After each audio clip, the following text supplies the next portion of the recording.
All right, y'all, it's time to turn those notifications back on. It's ULG De La Ray. ULGK. And ULGJ, and welcome back to the group chat. Y'all, I feel like this has been a long week. I feel like we didn't just talk. It hasn't been just 7 days. But for our reality check-in, I do have a couple of updates. First off, right before we started recording, I saw that Stephon Diggs got dropped from the Patriots. I fear that lawsuit's creeping up. I think the saxophones are playing. What's he getting sued for? I think he strangled his chef and then didn't pay her. And then he didn't pay her, and then when she brought it up that she wanted to get paid, he strangled her for asking to get paid. And then started this lawsuit, and apparently he has been harassing her or having other people harass her, threaten to beat her up and shit like that. And I can't remember if it was last week or the week before, but I know we've talked about CTE, and that's what that sounds like, a classic case of. I feel like he has more than just this case. So I feel like he may just be an angry man. I fear it's not so much the football this time. Damn. Yeah, so there's that. You lost your girl, you lost the Super Bowl, and you lost your job. You got to lose your freedom. That is a shitty way to start off 2026. Yeah. Here, the horse is not working in his favor. No, you can't use Cardi's lawyers this time. Yeah. I'm curious of what the team's lawyers are like. Are they in position to be like, okay, we're gonna look at this and then report back to the team and let them know if you need to leave? You know what I mean? To protect the team. Maybe the Patriots lawyer reviewed the case and was like, yeah, it's not looking good for you. That's what I think. That's probably exactly what happened. And then I also think that because, as we talked about on the episode about CTE, Hernandez played for the Patriots. And so they ended up looking really silly when he got arrested because they excused a lot of behavior that, I don't want to say could have prevented him from killing people, because I don't think that's their responsibility, but they knew they were taking a risk on him. So I think now it's everybody needs to be on their P's and Q's, because them specifically, that organization, they're not given second chances. The more you know. Next, Jack Harlow. I think a couple of people from Louisville need to go ahead and give him a couple bops to the motherfucking head, because I don't know why he thought he could name his album Monica. Because what you mean, Monica? That sounds way too close to my nigga, okay? And I think he knows what he's doing, and he needs to be stopped. Is that what the streets are saying? That is what the streets are saying. Because as soon as I seen it, I thought my nigga in my head. Really? Yeah. Interesting. Because who's Monica? Because I don't know if his mammy is named Monica, but yeah. You know what? He pulled up to an Unrivaled game with Rakia. This was probably a couple of weeks ago. And he also starred in the remake of White Man Can't Jump. So I wonder if he's gotten a little too comfortable with the culture, and maybe he needs to take a couple of steps back. Clearly. That's what it's giving. Yeah. Yeah. Yeah. Because his mama's name is Maggie. So I don't know where the hell this is coming from, but he might have to dial it the fuck back. Oh, Maggie. Yeah, get your son, honey. I just want to put out there, because I just want to say that I did see Rihanna post a reel. She was in the studio. People was in there with her. The music is coming. I have faith. I've never stopped having faith. I know it's going to be a while. People got to have their kids. People got to nurture, breastfeed their kids and stuff, do what you gotta do, postpartum and all that. And then I need my music, okay? Because you've been in the studio for a reason, and it better not be Smurfs 3 or 4 or 5. No, Black Panther 6 and 7 soundtracks. It needs to be that reggaeton, Jamaican, whatever you want to call it, girl. Pop, R&B, socket. I don't know what you want to do, but do it. And do it swiftly, because them knees only gonna last so long. That's all I'm gonna say. I felt like it was rage bait. I was like, stop playing in my face. At this point, I don't want to see her work. I don't want to even hear her hum until that thing is ready. I don't want to see nothing. Rihanna, please, just don't get my hopes up, because she said this a couple of years ago and was like, it's coming. And it's been, and she's had 2 babies since she said that. 2 more babies. So I'm like, girl, The only reason I am optimistic is because now she has both genders. You don't have no reason to be like, I'm trying for a girl, I'm trying for a boy. And she's been posting a lot more of just her own content, not just stuff she has with the perfume or the beauty and stuff. It's just her doing stuff. And I was like, oh my good sis, is this a rollout? Is she getting prepared? And why did we step away from music anyway? Because she got pregnant? She was doing mobile things, makeup, skincare, hair care. lingerie, babies on babies. She's been busy. Soundtracks, features, no singles. We should have got a mixtape or something, but Mm. some throwaway songs, you know? I've heard the youngers are doing that these days. What does that mean? Like, songs they're not gonna use for anything. She could've put a couple of them on a mixtape and give us something. We're starving. Hey, I feel like a fiend. Jesus. But that's a good segue into my next question. Is Twitter dead? I have been heavily contemplating deleting my Twitter, and that just saddens me so much because I've been on there since like summer 2009.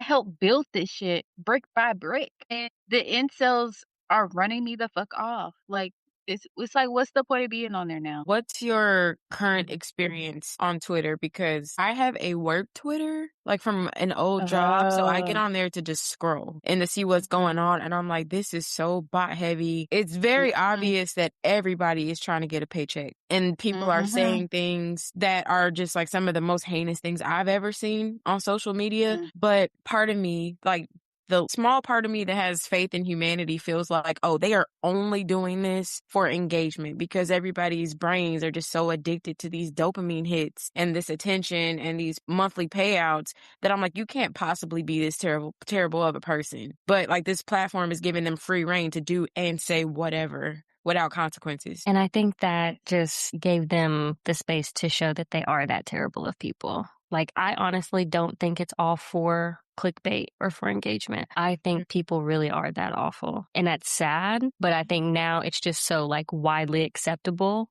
to say the things that we know we should say as humans that they're just like, yeah, let's go. But I would say I deleted my Facebook sometime last year. So I think you could delete it. Like, there's times where I really miss Facebook Marketplace. Outside of that though, like Kayla was saying, scrolling did absolutely nothing for me. All the AI stuff, all the bots, all the suggested followers. And like, honestly, Instagram is low key that way too. And I really wish they would come up with a paid version of Instagram because I would pay for it a lot of money a month to only see my followers. I don't want suggestions. I don't want ads. I just want to see my friends. That's it. I want videos to be in one spot and on my main feed. I just want to see pictures. That is literally it. So social media in general is just ugh right now. Twitter was basically my, like, that's where I went to shit post. When I just had random crazy things that popped into my head, I would just go tweet them, and that would just be where I put my weird thoughts or funny thoughts or things I didn't feel like people would judge me for thinking or saying. I would put it on Twitter. Not no crazy shit that they do it now that Elon took over. But it's like ever since it changed to X, it's just went downhill, and I just don't see the point because it's like I would have it for like nostalgia, but I don't even go back and read my tweets like that for real. So I think I'm gonna go ahead and delete it and invest my time into Threads. It's more so like a creative LinkedIn. So yeah, I think I'm gonna have to go ahead and cut my Twitter out. And it's been like what? Ooh, Jesus, 2009. It's almost 20 years, right? That's crazy. Well, when you put it that way, Mm-hmm. damn. But there's a season for everything. There is. It's like MySpace. Mm-hmm. But, like, when that stuff was happening on the Baptist, when that man with the Tourette's said the N word while Michael B. Jordan and Del Yo, Orlando. thank you. I didn't wanna mess that up. Were on stage, this man who has Tourette's yelled out the N word while they were presenting an award, and they just kinda, like, froze and then kept going. This was recently? Yes, Yeah, like a two couple weeks days ago. ago, or mhm. It was at the BAFTAs, it's like the British Film and TV Awards. Apparently, the man with Tourette's has a movie that's about people who misunderstand people with Tourette's, and that's what he was at the awards for because his film was nominated, but apparently he was yelling out the N word multiple times, other things at other people, and then after he did it when Michael B. Jordan and Delroy were on stage, he went to, like, a overflow room to finish watching it because he was disturbing people. Because there is a type of Tourette's where you say slurs and you can't help it. It's not like something that you're thinking in your head. It's just a part of your Tourette's. Twitter has gotten to an ugly place, and I can't believe they're allowing people to post and say the things that they are on there. And I hate that people always feel like they can tell Black people when to get offended when someone says or does something that offends us. It's cool, can get offended, but when it comes to Black people, we just gotta take this shit and run with it, and I'm sick of that shit. And I tell you, once you see it, you can't unsee it. Even back to the Shabuzi thing, I'm just like, why is it always Black Americans who get the short end of every stick? Like, and nobody is faulting him for having Tourette's, but it's like, just acknowledge that this word has a very complicated and painful past. Use that opportunity to really apologize, but also like, we get that you can't help it, but like, educate us, like, but also break it down to me like I'm 5. Yes, and it took him a week to post an apology. The BAFTAs didn't apologize to Michael or Delroy, and then this awards didn't, like, go on TV until 2 hours after the fact. They cut some people who said stuff about, like, free Palestine and stuff, cut that out of their speeches, but they left him yelling out the N-word in the recording. So they came out and they were like, "Oh, we'll take it out of the version that's on the streaming site." Like, you shouldn't have put it in there in the first place. It was yeah. Just Google what Mhm. you were talking about. I don't know if it's the correct pronunciation. Coprolalia Tourette's is the Mhm. type of Yeah. Tourette's that you're referring to. It says it's 10 to 15% of people suffer from this type of Tourette's. However, the awards people, y'all don't have an Mhm. excuse. Let your apology be as loud as that fucking disrespect. Because just like we talked about with Tyra last week, you edited this shit and was like, okay, this is good to go. The fuck? So it's 'Cause they don't give a okay. fuck. Right. It's okay to shit on Black people constantly. But if somebody wants to say something to liberate a people, we're going to cut that out because it doesn't get you the engagement that you're looking for. Yeah. And if it came out 2 hours after it was recorded, why not just give a disclaimer like, hey, we had an individual here who does suffer with Tourette's and something was said. Just, and again, apologize. Like, it wasn't directed at them purposely, just whatever. But I'm like, you had 2 hours and you couldn't come up with nothing. All right. Yeah, a bunch of bullshit. And it's in But cases like this where it's like, take us back to 2020 because that award show needs to be canceled. that's the British, that's the original racists. They You're not right. canceling that. You're right. When you say that, put it When you like put that, it you like right. that. I'm over here That's mad. where it I'm like, came from. look. Good point. Good point. But luckily, not luckily, because well deservedly, the last couple days were the NAACP awards. Then they had the Actors Awards where Michael B. Jordan won Best Actor for Sinners. So bravos to him. They also won Best Ensemble, which is Ryan Coogler's second time winning that award. And he's the only Black person who's done that before. So shout outs to him as well. Yes, my Black people. In March, we in this beach. And then the last thing I want to say is, as someone whose favorite movie is Transformers, when people post Shia LaBeouf and Kiki and Haha at his bullshit, Damn. Now, what did Shia I don't LaBeouf know. do? I don't know if it's because people don't know or they try to forget every time he does some goofy shit. But he used to date FKA Twigs. She's a singer. He used to date her like around when we were in college, I think. And he was so physically and sexually abusive towards her. She sued him and he settled it out. I'm pretty sure she had to go in the hospital because of what he did. It was like people canceled him for like 5 minutes, and every time he gets in the news for doing some silly drunk shit, because he's also a fucking addict. I'm pretty sure he was like had to go to rehab or some shit. Just recently, he's been popping up on my timeline because he tried to fight some gay guys on like I don't think it might have been during Mardi Gras in New It Orleans. was. Okay, yeah.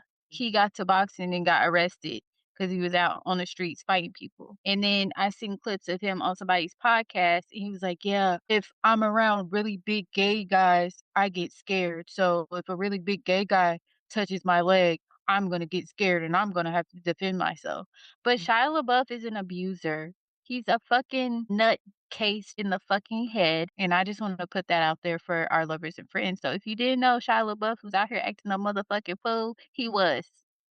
There's court proceedings to show it. Fuck Transformers. Take it back to Even Stevens. Like, that was one of my Yeah. favorite Disney shows. Like, I am appalled. I knew absolutely none of this. And you're afraid when there's big gay guys around you. So then you're afraid of them or you want to fight them, because being afraid of someone doesn't equate to wanting to put your hands on them. If you're afraid of them, one would think that you would like exit stage left. Like, you're afraid of them for what? At what point in any of American history are we seeing gay people just attack other people? We're not. We are seeing cis white men do that over and over and over and over. At what point does the world wake up? Not the world, because black people understand this. All people of color probably understand this. At what point do y'all white people start looking at each other like, you know what? Maybe we should hold each other accountable. Maybe we are part of the problem. Maybe not part of the problem. Maybe we are the fucking problem. That's absolutely disgusting. The amount of protections that y'all put around white men who abuse people is so fucking sickening. Wow. Yeah. Because they were like in trial about it, but he literally settled it and admitted to doing this shit and went to anger management and rehab. So it's clearly not working because the nigga is brawling on the streets. He got whooped too. I think they jumped him. Good. Yeah. Yeah.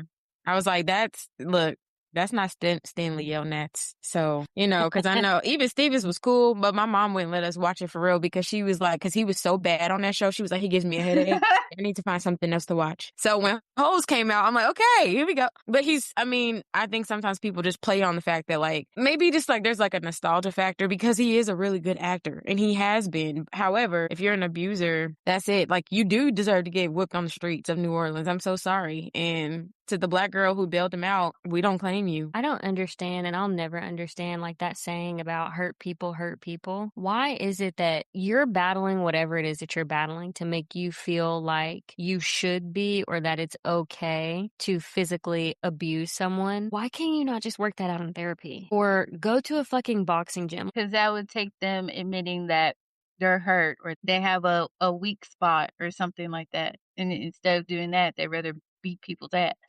That's easier to fight than admit your faults. You're right. Well, to wrap up this segment on like a high note, a message from one of our board of directors, Paige DeSorbo, who I know you all do not know, but she was on several seasons of Summer House, which is a Bravo show. They have a Summer's House, Martha's Vineyard, but of course it only got like 2 or 3 seasons. So this is the white version of Summer House. Even though she's on that show, she is Italian and she gives very much Italian. She was being interviewed this past week because she is now in a new relationship and she is dating, what's that nigga's name? He's also Italian. Joe D'Amelio. The interviewer was like, what is different about your relationship with him? Because we haven't known you to date someone who is full Italian. And she was like, and you know what? That's what it is. She said Italian guys get a rap for being really loud, really boisterous, really aggressive, but he's actually quiet. And that for me is a green flag. When a man knows how to be quiet is a beautiful thing because there's not very many men out there who know how to do that. And I know you all don't know the details of her last relationship, but prior to this relationship, she was dating another Bravo TV guy, and he's insufferable. So she's like, yes, it's great to be with a man who knows when to be quiet. And I was like, I love that. That is a very valid point. I feel like that is very much a green flag. I don't know that I've met very many men who know how to be quiet. Tia's husband from Real Housewives of Potomac. Yeah. Prime example. That. Russell Wilson, prime example. Anybody else? Yeah. Whoever thinking. I was going to say DeVal, but he's loud. But when it's time for her to shine, he always puts her up. Kadeen and DeVal, what's their last name? DeVal Ellis and Kadeen Ellis. They have like 4 boys and they all look just like him. They were doing family content on social media and now they're in Tyler Perry shows. He's in cute. Sisters. He's like one of the main characters. And then she was in the divorced version of Sisters. And Tia, please stop joking on that man before he get mad for real. So. No, for real. Okay. Don't bring him out of his character. You. Right. It takes 2, boo. So, making our way down to Lover's Lane. Last week, we wrapped up talking about making friends as adults, and we didn't get to touch on what it means to make friends with the opposite sex. So, yes. I do have a couple of things I still need to get off my chest. Please. To wrap up from last time that we didn't get to. So, I wanted to talk about this might be like a more people in their 20s type of thing. I don't know if it still applies to us now in this time frame of our lives, but the phrase birds of a feather stick together, flock together, birds of a flock.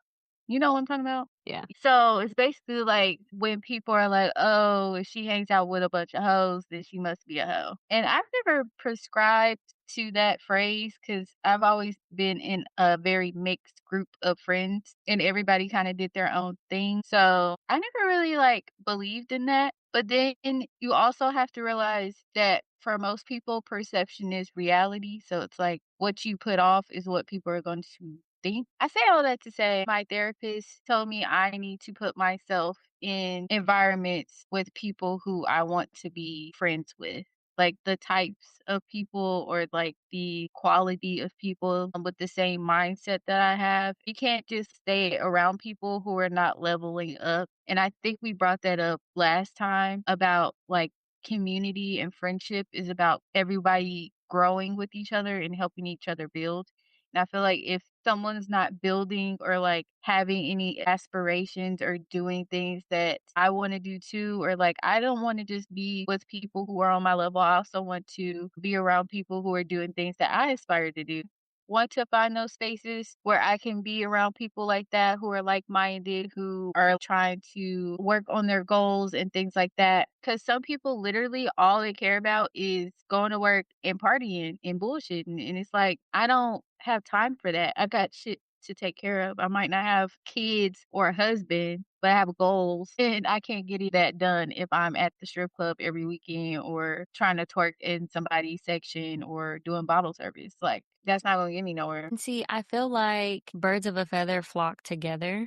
I feel like that pertains more so to people who don't want to grow. That's kind of my take on that because it's like, well, let me find the people who do want to be in the club, popping bottles and twerking and looking for niggas who can pay for our dinner and shit like that. Whereas I feel like people who have a more mature mindset, it's more so of like that quote that says, you are the sum total of the 5 people that you spend most of your time with. Because from that perspective, it's like, I need to be around other people who have a growth mindset. I need to be around other people who have goals and aspirations and people who are either doing or aspire to do and achieve the same things that I'm trying to do and achieve. Well, Yeah. I have a question. Y'all feel like maybe for like that particular group of people, like the ones who only really want to like go to the club and stuff, do you feel like it could be like from a lack of creativity? Like people just not taking the time to find what they actually want to do or taking that time to like set some goals? Because I mean, Jalen, like you just said, like they want to find people who can do like pop bottles and do things like that. And those people are easy to find because a lot are like a dime a dozen. You know what I mean? But like Mhm. once you start to put more emphasis on like what you want to do or just like trying new hobbies or trying new foods or travel, whatever, that's when I feel like your creative side of like your humanity comes out because that's when you can meet different people. But if you don't do that, then you kind of just default to the same, like, I mean, no pun intended, bird shit. I mean, I don't want to say just going out is bird shit because everybody does need to go out and have a good time. Doesn't Yeah. have to be partying. I mean, I get it. Like, I had a party era, but Mhm. maybe it could be that. But it's like, I don't think there's nothing wrong with partying, but like partying is all you do. You don't Right. party and do other stuff. I feel like so many people are like looking for clout Mm. and being thirsty and shit. And it's like my purpose is not to go out to be seen or like to try to hook up with somebody. Like, yeah, I'll go do things and network, but I don't know. It gets very like shallow out here and I don't like it. Kayla, I think that is a good way to put it though. Just like a lack of creativity. And I think maybe also just like maybe a lack of aspiration. So it's like, Mhm. I haven't been exposed to other perspectives, mindsets, lifestyles. This is all I know, especially in this day and age, these poor babies, when it comes to social media, like that's all they see. And so I think that's what they aspire to. They haven't been in the position that we were in growing up when we grew up. And it's like there was no social media. So we're aspiring to the shit that we like, a different world. That's the type of shit we're aspiring to, like to go to college and make friends and join a sorority and stuff like that. Whereas kids these days, I mean, God bless them. I feel so terrible for them because it's just like they're searching for their identity and connection in such surface level things. And I think that goes back to what I said last week about how, for me personally, I have to have a deep relationship with you before I can go party with you because I feel like Partying is where I'm letting my hair down, where I'm kicking it. You might see me stand on a table and throw my ass back, but I Uh-oh. want to know that when we go into work on Monday, we can keep it P. Because let me tell you, in Oxford, there were so many times where me and my friends, we basically lived in Memphis part time. But on Monday, hella professional. Because we know like that shit's fun and that's cute and everything like that, but that's for a particular season of life that's not going to last forever. This shit coming to work every day, this is our bread and butter. This is where our real focus has to be. And also none of us are trying to be in Oxford for the rest of our lives. So what we do in Memphis on the weekends, it's a circle of trust right here. Because when it's time for us to get different jobs, we need these connections that are inside this office. You know what I mean? Yeah. Good point. Yes. Well, now I guess we can transition over to friends with the opposite sex. I think you can be friends with guys as long as there are boundaries set. But like the minute a guy does some weird stuff or something that I feel is like anywhere near flirtatious or something, now I have to stop being friends with you. Cause now I think you're on some weird shit. When I was thinking about this, I really only have 3 friends that are men. One of them is married to one of my friends who I used to teach with. Love him down. I look at him like a brother. The other 2 men who are my friends are bisexual, and one of them is married to a man and the other one is engaged to a man. So I can't think of any time outside of that when I have had friends who are men. And I think it's because there's just too much gray, even in trying to set a boundary with men. I feel like at some point they're always going to try, or like they'll make slick comments. Even this TV show that I'm watching, there's this black girl on there who's real good friends with this white guy, and he was making a joke about like wanting to make out with her, and he was like, well, I just feel like our energy's been like super flirty. And it's like, do you feel like I'm being flirty, or am I just being nice and you're trying to take it somewhere where I'm not trying to take it? I'm all for having guy friends. I think guys give great perspective and like can be really solid friends. Like my 2 friends who are both in relationships with other men, I feel like they are the greatest friends I can have as men. There's just something about the connection that I have with them that it's so special to me. And I just don't know that could be replicated with men who are straight. I saw these guys that I know on their podcast talking about this, and one of them was basically saying, I don't think men can be friends with women because they're always going to want something sexual for them. Like there it's always going to be in the back of their brain. And that's why I was saying it's always going to come to a point where you have to tell the guy like I'm not interested in you, I'm not attracted to you. If you can accept that and we can be platonic moving forward, then we can be friends. And then it's like, I don't give any chances after that because I've set the tone. We're friends. And if you keep trying me after this, because I can be nice up until a point to where I'm like, look, I don't like you, nigga, and I'm never going to like you. Yeah, I feel like at this point in my adult life, I can't see myself making friends with a man like out of the blue if it's not like with somebody and he has like a solid group of guys around him, and eventually like we kind of build a rapport, and like maybe they are involved in a business venture and I consult them for business advice, or like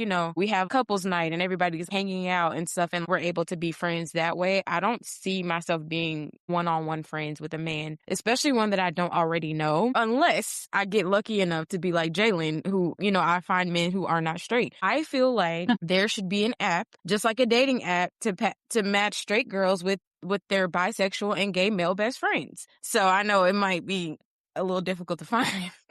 No shade. But I mean, I would love to have like a male friend who isn't straight, like 1,000,000%. Wanted that for a really long time, but finding it is kind of hard. I was literally writing down the exact same thing as you were saying that. I was like, not in a one-on-one. I could never see myself hanging out with a straight man one-on-one. Now, my friend from back home who's married to my friend who's a teacher, we kick it one-on-one, but it's like, we're going to lunch and that's the extent of it. But I could see in a group of people, like if we are a friend group and there are straight guys who are part of the friend group and it's a mix of men and women, that's cool. But just one-on-one with a straight guy, I just don't see it happening. The men in my life who are bisexual, when I tell you, they are the most amazing men. And when I met them, it really gave me a different perception of men who are bisexual because I had never met any Black men personally who identified that way. So when I met them, I was like, oh my gosh, this is the best of both fucking worlds because they're just so confident in who they are to where we can have conversations about shit that girls want to have conversations about. We can talk about emotions and shit like that. But then when I need a male perspective, they're like, okay, but from a male perspective, XYZ. You know, like when I was in Oxford, there were nights the three of us would have movie nights, or I would hang out with them one on one and have a movie night, go out to dinner, stuff like that. And I can't tell you there has been a time since then where I have been more comfortable around men. Like I know that they're my friends, but then they also can protect me. They're also very chivalrous. Love, love, love them down. Miss my gay best friend when I lived in Bowling Green, but then he moved to Florida and I moved out here. Um, but I do have a really close guy friend that's married.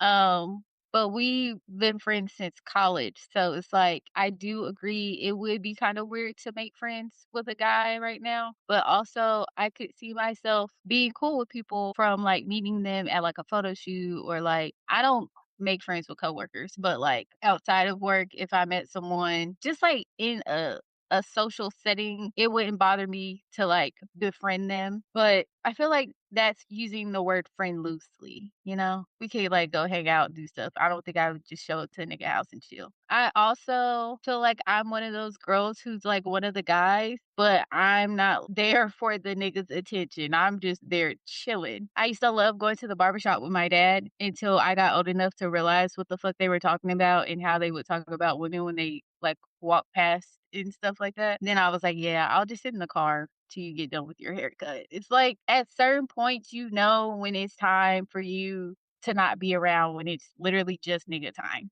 Cause there's a time and a place. Like my guy friend, he's married now, and there was like a shift in our relationship just because that comes with boundaries. Like obviously, we're not gonna be able to hang out as much because you're married to someone now. You can't just be always hanging out with me. That would be fucking crazy. Because if it was the other way around, I would be looking crazy. You know what I'm saying? So, That would also be the same for your girlfriends. Like, as much as I love Jocelyn, mhm. she's married now. If it were up to me, Jocelyn and I would hang out every single day. But, like, she has a whole ass husband to go home to. So, like, we can't do that. So, I feel like that would be that way, regardless of sex. Now, what do you think about girls and guys? Girls who are like, oh, yeah, I'm one of the guys, or guys who have a lot of female friends who are straight. I feel like it's about respect. Like, you can tell when people are being weird about shit just based off their actions. I've learned to not trust what people say. I trust what they do and what their character is. And you can tell when a girl is being around because she's trying to be like getting attention and like being around niggas and when she's just there because she's there. It's kind of obvious when someone's choosing and when someone's just chilling. Sometimes like I'll have guy friends from college because I did work at a dorm and it changed from being all girls when I lived there to being all guys. So I did befriend a lot of guys that lived in the building. So sometimes they'll come out here and we'll go get drinks or something like that. But it'll be a group of them and their friends. But like I'm around because I'm just like, hey, I'm here to drink and for y'all to buy my drinks and me to go home. Like, or when I am with these people, I'm talking about niggas. I'm like, all right, who's my wingman? Make sure you stand off to the side. I don't need nobody thinking we together when we go out. If you see a nigga looking, back up. Like it's very clear. Like I'm not here for you. We're not here for each other. I'm on the hunt. It is not right next to me. I'm sorry. Not sorry, actually. There you go. Unapologetic. You see, I can't really speak on guys that have a lot of female friends because I'm trying to think, and I don't know if I know any men who have a lot of female friends who aren't married. Because when I was in college, I had a very mixed group of friends that I would hang out with over the summer. And shout out to the crew. Best nights of my life. But like we just had a mixed group. And yeah, some people dated here and there. People were in relationships. A lot of people in that group are married now. So it's like kind of by default because there were so many of us. There are guys that I guess technically have a lot of female friends, but that's not like who they are. It's just like that's just kind of what happened by default. And as far as like girls having a lot of guy friends, like I feel like it's like what you said. Like you can tell by their energy. Is she trying to get attention? As I don't like being around girls like that. Or are you just really there just to kick it, just to have a good time because you see everybody as a person, not as an opportunity, vice versa. But yeah, I mean, I've been the person that has had male friends before, but like y'all said, it was very clear, like, no, I don't want to be with you. If you want to be with me, that's on you. But I've said what I needed to say. And I don't think it's fair to say, like, girl or guy. So, like, I can't go around calling this guy my guy friend if we fucked before. Thank you. And I think that's what niggas be getting fucked up in the head because they be like, "Oh, that's just my sister. That's my friend." That's not your sister. That's not your friend. If y'all used to fuck or if y'all used to be in a relationship, that's an ex. And I don't know how niggas be getting that fucking confused, but they be thinking they fucking slick. And nigga, you're not slick. You're not. So, Miranda, to what you said about you having had your relationship with your friend who's now married, what did it look like for you to build a relationship with his wife? Or did y'all also have a friend, like, were you friends with her too prior? Or was it just with him and then y'all became friends? So I was just friends with him, and she went to college in a different so, like, we were in college in Bowling Green, she went to U of L. So I think we met her, like, briefly, like, at a party or something like that, but we didn't really know her for real. And then I moved out here, and I wanna say maybe, like, a year after I moved here, they both moved out here right before they got married. So I didn't have any friends. They didn't have any friends. So we ended up bonding really quickly because it kind of became a third wheel situation for me. So yeah, that's kind of how we built our bond that way. And how do y'all feel about that in general? Like, if you're dating a guy and he's like, oh, this is my homegirl, how do we feel about that? As long as I don't find out y'all fucked before,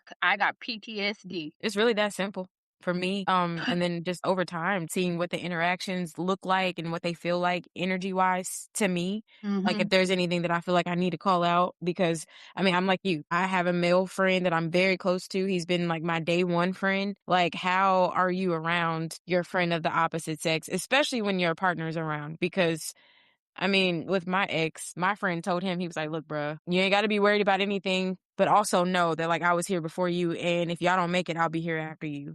But it was just very much in like this is my dog. But Mhm. nothing about that interaction was inappropriate. It was just very like territorial as a friend. And it felt very Yeah. protective in a good way. So if those type of interactions are truly harmless and meaningful to the two friends, I'm cool with it. Think it's also a way of making your own boundaries because I make it very apparent not to get in the middle of nothing because they've been here for a while. So we've been friends for years. So obviously that led to me doing stuff with her, like with just me and her and things like that. So I make sure I don't get in the middle. I don't like co-mingle what you told me, what he told me. I stay out of that. I don't really give my opinion because it's like, who am I? For real, for real. It's like, I understand that's your homegirl, but I'm your woman, and I'm who you're choosing to be with, so she can have her opinions, but you are supposed to be making decisions with me at the end of the day. So, I think as long as people respect that, I think it's cool. Someone I'm talking to right now has someone he calls a sister that I've never met, but it don't really bother me because we not dating. But like all the other people that I've been in some sort of like relationship with, and they said they had a girl that was a friend, it ended up being somebody they had some sort of relations with prior that I found out about later. Once you lie about that, then it's like I really don't believe you after that. So yeah. Yeah. And there's a part of me too, like my friend I was telling y'all about back at home, who's married to my friend who's a teacher. I look at him like a brother. So like when I was dating my ex, for example, and we went back home, I was like, I want you to meet him because like I value your opinion. I value how you show up as a man and like you can see something that I can't see. So I think from that perspective, it would be very beneficial to have friends of the opposite sex who can play Mhm. that role in your life, in addition to people's dads, if their dads are active parts of their lives as well. So, yeah. Yeah. Cause he feels like the older brother that I never had. Like, when I get to some shit, I'm like, "Bro, can you tell me from the nigga's point of view if this sound right? Like, why would somebody do this?" Or Does this make sense? And he'll tell me if I'm tripping or vice versa and things like that. The biggest thing when I think of having friendships with men is I want to be able to relax with you the same way I'm able to relax with my girlfriends. I don't want to have to be concerned about, is he trying to make a move on me? Did Mhm. he hold me in that hug a little too long? Like, why did he just touch my leg? Like, I don't want to have to be decoding shit. And Mhm. that's something that I love so much about my two friends who are with men currently, because when we would have our movie nights, we're chilling, you know, like I'm not having to be concerned about, are they trying to come on to me, or are they going to take me to their room and like try to do something inappropriate, you know? Like I felt a Yeah. sense of safety and protection and just like, oh, I can relax, you know? And that's what I'm looking for if I'm going to be friends with a man. But I hear what y'all are saying in terms of like create boundaries, but I feel like I shouldn't have to do that. Well, you create boundaries with your female friends, don't you? Not really. I need to work on that. Yeah, that's the problem. We'll leave it at that. I think that was good though, because also like how you said your friends make you feel safe, but also like you know that their intentions, there's no hidden agenda, because like some men can do that, straight men can do that, but still be playing the long game. Cause that's happened to me before. I'm Mhm. thinking like, this is my bruh. Like, you know, it's my dog, it's my homie. And then I'm getting cussed out because they're pouring their heart out. And I'm like, what are you talking about? And then it's completely left field for me, but they're just like, you didn't know. And I'm like, no. So yeah, must be nice. That's all I got to say. Have y'all ever had people play gay just to, like, be around? Wait, what? They'll act a certain way. You've never seen, like, guys, like, act gay or act like they're bi or something because they want you to let your guard down, but they're really straight. You're losing Absolutely me. not. No, Never experienced that. I'm Never so seen that sorry. on television. Never seen that in a movie. Okay, I've What? seen it on TV a lot, so I didn't know if it happened in real life or not. Not to Mm-mm. me or around me. Okay. I've had girls do it. Well, they act straight, but they're really gay, and I didn't know. That makes sense when you say a girl versus, because I'm like, I don't think I Mhm. know any men who do that, but I could see a girl doing that. It hasn't happened to me or around me, just like it hasn't for men. But that makes a lot of sense. I could see why they would do that to you, LG De La Rey. I'm crying. I think that was a great talk. I'm glad you guys are my friends, even though we came through in the sorority. We have made our own special bond that I wouldn't trade for the world. I be feeling like Drake. No new friends over here, no new friends. It's like I'm not gonna be a bitch if someone tries to be friends with me, but like I'm real picky at this point. I was about to say, Miranda, I could totally see you being like, what you talking to me for? What you need? What you want? Because what do you want? I don't like small talk. I don't. I hate it. How are you? How was your day? Where you from? Please get out my face. What do you want? PSA to those of you who want to join a sorority. We hate to crush your spirits, but it's not always rainbows and butterflies. We are very fortunate. We are on a line of 11 and there's the three of us doing this podcast. So there's that. But some of my greatest friends from AKA are my prophytes and some of my neos. Don't think just because they're on your line that means that y'all are about to be sisters, BFFs for life, you know, 'Cause and that's what I thought. frolicking into the sunset together. And definitely not what that means. I thought my wedding was gonna be big, honey. I thought I was gonna have all the bridesmaids. You know that I had to mute myself to cackle to let that out. But I like kind of back to what y'all were saying, like no new friends. Like I feel like at this point, every single friend in my life, we have been through some kind of thick and thin together. We've been through some kind of high and low and up and down, and somebody done died and we have to be there for each other. You know, just somebody done had a baby, like somebody has gotten married. At this, I don't want to go through thick and thins with new people because I don't know if you can be Mm. trusted for like emotional support, just whatever it is. And you know, once you kind of become independent, like you kind of already have like your system in place of like when something bad happens, this is what you do. I can't see myself talking to a new person about like getting my heart broken or you know what I mean, like before I talk to y'all about it. A new person versus y'all, like ugh, like for what? Why would I ever in my life do that? Or even just people who try to rekindle old friendships. I'm like, well, you been good? Me too. Yeah, my birthday's in like a couple months, so yeah, you know, it'll be just very surface level like that. Even though I know that person, but I'm just like, all right, how your mom and them? Cool. Yeah, you see my nephew? Yeah, he tall. Yeah. Mm-hmm. And that's it. Like, so yeah, I maybe we all need to do better. I don't know. Not really. Well, I will say ULGJ has a friend date tomorrow. Yes, with me and Jocelyn, and then 3 other women that we met. And then over the weekend, I also went out and had brunch with this other girl. So I am very much Period. in the mindset of building a community just because I really, really, really, outside of us all moving to California when ULGJ Lorraine takes us there, I really want to stay in Austin.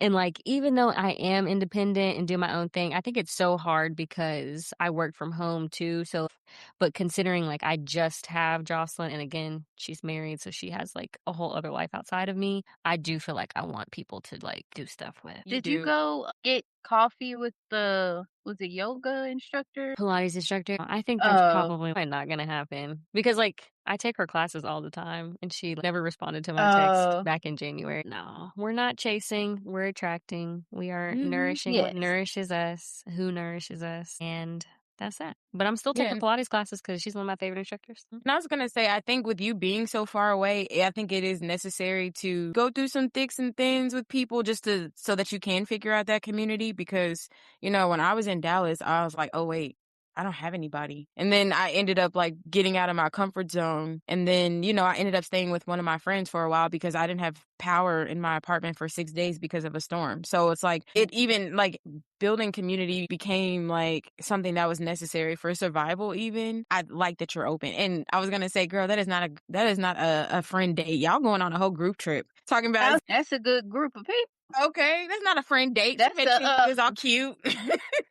Real Housewives of Austin. That's hilarious. Real Housewives of Austin. Once we solidify our friendship a little bit more, I'm gonna have to tell them that. I love that. I think our lover girl lesson for the week is may you have friends that are sanctuaries, a safe ground where people can breathe, unfold, and be the fullest version of themselves. Shout out to printers. So, updates for the week, ladies. I did want to put out another solo date for us to do. I did go through and pick a mood booster one. This is going to be one of the free options that they have. It's called Echoes of Yesterday. And this is like a journaling type of exercise. It says gratitude is a valuable practice for self reflection, helping you focus on the good in your life and let go of the bad. Head to a peaceful spot, an overlook, the beach, a cozy coffee shop, and bring something to write with. Once you're settled at your spot, write down the names of 3 people who have made a positive impact on your life. It could be a former teacher, a parent, a friend from the past, and reflect on why you're thankful for each of them and write down the reasons. Reach out to them after this exercise by calling or sending an audio message and share why you're grateful. If you've lost your touch, consider reconnecting through social media to express your appreciation. And if you want to do like the 2.0 version of this one, it says you can write and send a handwritten letter to at least one of the people on your list. Because we can get back to writing, handwriting. It's going to be a lost art if we don't use it. So please. That takes me to an update, something that I've been trying to incorporate into my morning that was shared with me by Jay Shetty. I don't know if you guys ever listened to his podcast, but always super, super insightful. But he said the best way to tackle your morning is to think about your time. So T stands for starting off with what are you thankful for? Send someone a message letting them know that you are thankful for them and why. I stands for inspiration. So listen to something, read something that is inspirational. M, meditate. And then E, exercise. So that's something that I've been trying to do in the mornings. And like when I do it, my morning starts off really well and it sets me up to have a really productive day. I'm so proud of you because I be wanting to do stuff like that. I just can't get my ass out the bed. But I'm going to try. That's good. I'm TIME. I'm going to think about it. Think about it. Oh, Okay. it's hard. I did cycling this morning. They gave me this receipt though. It says receipt of letting go. So it looks like an actual like receipt, and like it says the guest is me, the server is self-compassion, the date is today. So you're just supposed to write something down that you're letting go of just to like leave it in the class or whatever. But I was like, I'm keeping this. Yeah. Beautiful. That's cute. And I think the last thing I want to say, do future fiancés and husbands out there for me, strictly for me. I just want you to know I am the program. Okay, nigga? So if you come over here, I need you to know I am the program, and you got to get with it to be with me. Okay? If that's a problem, then it's just going to be a problem. Subscriptions are limited. And on that note, lovers and friends, I think we'll put you back on D&D until next week. Bye.